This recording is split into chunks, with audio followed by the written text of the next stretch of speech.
My name is Valen Thorne, and exactly 6 months ago, my mother leaned across a $10,000 marble table, adjusted her pearls, and told me I was financial dead weight. My family thought they were finally kicking me out of the nest.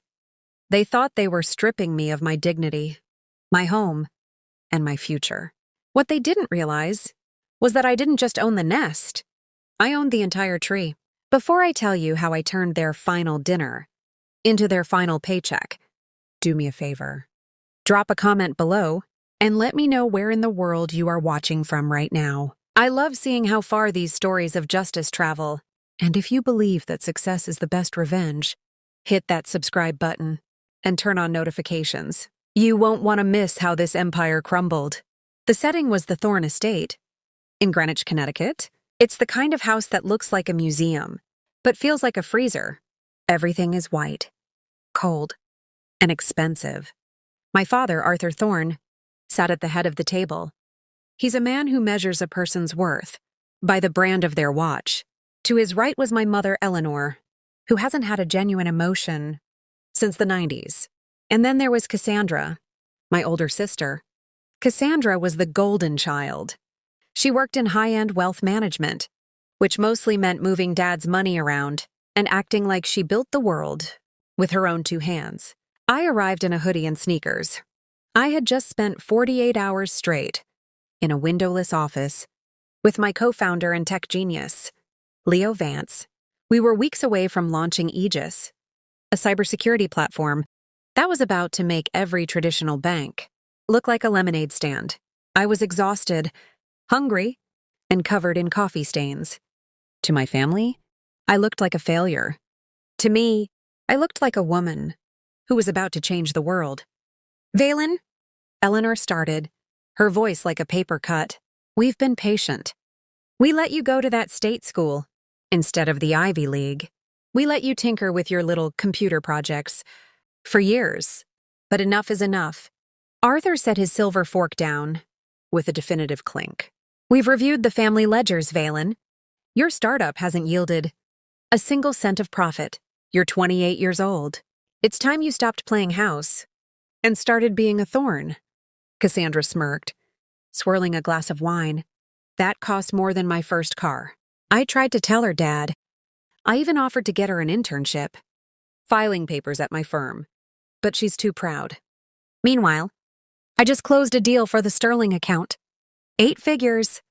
That's real work, Valen, not whatever fantasy you're living in. I took a bite of the sea bass. It tasted like ash. My fantasy, as you call it, is a platform that protects people's life savings from the kind of predatory fees your firm charges, Cassandra. The table went silent. Arthur's face turned a dangerous shade of purple. That is the last straw. We are done funding your rebellion. As of tonight, your allowance is terminated. Your credit cards are being canceled. And by Monday, I want your things out of the guest house. We are not your bank anymore, Valen.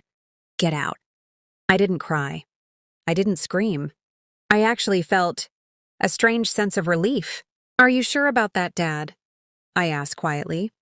Because if you stop being my bank, you might find that the actual bank stops being yours.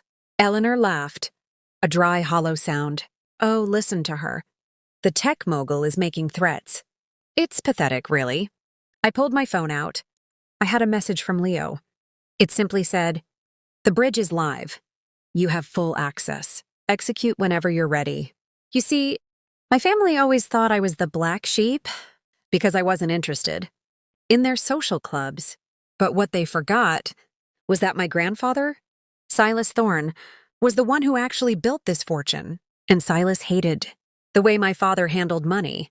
Before he passed, he didn't leave the Thorne family trust to Arthur. He left it to a blind management corporation called ST Holdings. And for the last 3 years, since I turned 25, I had been the anonymous CEO of that corporation. I had been watching them for years.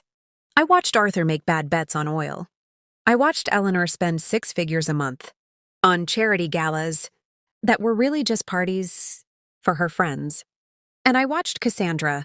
Oh, Cassandra was the worst.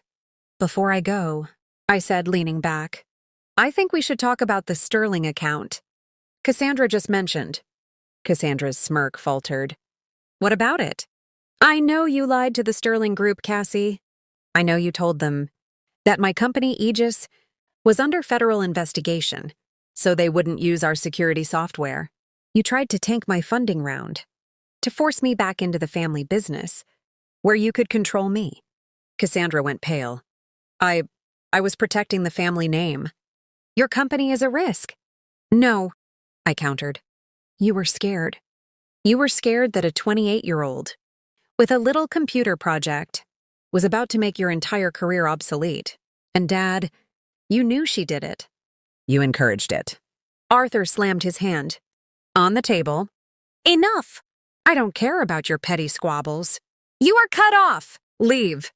I stood up and signaled to the corner of the room. A man who had been standing quietly near the buffet, someone they thought was just a member of the catering staff, stepped forward. It was Mr. Henderson, the Thorne family's lead attorney for 30 years. Mr. Henderson? Arthur barked. What are you doing here? I'm here to serve the transition papers, Arthur, Henderson said, his voice regretful but firm. As of 10 minutes ago, the board of ST Holdings has voted to remove you as the beneficiary of the Thorne estate due to gross mismanagement of assets and ethical violations. The silence that followed was so thick, you could hear the grandfather clock ticking. In the hallway. What are you talking about? Eleanor shrieked. We own this house. We own the cars. Actually, I said, walking around the table, toward my father. The trust owns the house. The trust owns the cars. The trust even owns the wine you're drinking. And as the sole director of ST Holdings, I just fired you? I tapped a command on my phone. Suddenly, the smart home system in the mansion began to hum. The lights flickered. The digital locks on the wine cellar and the safe room engaged. Every card in your wallet is now a piece of useless plastic. I told them, the mortgage on this museum hasn't been paid in 3 months because you, Dad, were too busy covering your losses. In the crypto market, I've been the one quietly making the payments from my own startup's bridge loan. But I'm done being your safety net. Arthur tried to stand up, but his legs seemed to give way. Valen, you can't do this. We're family. Family? I asked, looking at my sister, who was frantically checking her phone, only to find her bank app showing a balance of 0. Family doesn't sabotage each other. Family doesn't call each other dead weight while living off their secret hard work. You wanted me to get a real job? Well, I have one. I'm the woman who just foreclosed on your life. I looked at Eleanor, whose hand was trembling so hard. Her diamonds were clashing against her glass. You told me to grow up, Mom. Well, I grew up. I grew up and realized that the only people in this room who are playing house are you 3. I turned to Mr. Henderson. Give them until Monday to pack their personal belongings. Only the things they bought with their own earned income, which by my calculations should take about 10 minutes. As I walked toward the door, Cassandra screamed at my back. You'll regret this, Valen. You're nothing without us. You're just a nerd in a hoodie. I paused at the door, looking back at the 3 of them. Once the most powerful people in my world, now just 3 terrified people in a cold white room. Actually, Cassie, I smiled. I'm a nerd in a hoodie with $20 million in a trust and a startup that just went public. You're just a woman who needs to find a roommate by Monday. The aftermath was more brutal than I expected. Without the Thorne name and the trust fund to back them, my parents' friends disappeared overnight. Arthur tried to sue me, but Mr. Henderson had a paper trail of my father's creative accounting that would have put him in prison for a decade. He dropped the suit. They live in a 2-bedroom apartment in Jersey now. Dad works as a consultant for a firm he used to look down on. Mom spends a lot of time on Facebook, posting about the good old days. Cassandra, she's the biggest success story of them all. She's working in a mid-level real estate office. She has to actually show houses to people. She has to be nice to them. It's a fate worse than death for her. As for me, Aegis is now the industry standard for digital security. Leo and I have an office in Manhattan with floor-to-ceiling windows. We don't have a marble table, and we don't drink $1,000 wine. We drink coffee, we wear hoodies, and we treat our team like family.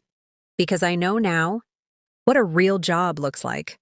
It's not about how much you can take from the world. It's about what you can build. It's funny how life works, isn't it?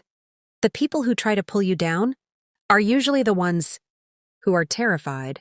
You're going to fly past them. My family tried to kill my dream to save their ego, and in the end, they lost everything. But I want to hear from you. Have you ever had a family member or a friend try to sabotage your success? How did you handle it? Let's talk about it. In the comments below, I'll be hearting and replying to the best stories. If you enjoyed this story of the Thorn Reckoning, make sure to give this video a thumbs up.